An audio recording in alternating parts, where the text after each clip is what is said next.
స్వామి శరణమయ్యప్ప స్వామి. బంపూర్ నుండి 9వ రోజు సైకిల్ యాత్ర ప్రారంభం స్వామి. ఇప్పుడు అయోధ్యకి ఇంకొక 400 కిలోమీటర్స్ దూరంలో ఉన్నాం స్వామి.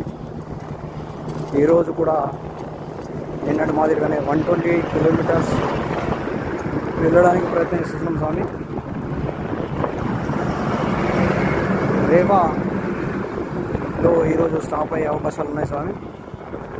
అక్కడ నుంచి ఇంకా 350 కిలోమీటర్స్ మనకు అయోధ్యకు వస్తుంది స్వామి.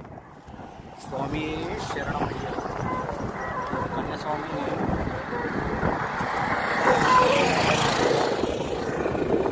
కాబట్టి అయ్యప్ప కృపా కటాక్షాలు మరియు శ్రీరాముని ఆశీస్సులు, ఆంజనేయ స్వామి ఆశీస్సులు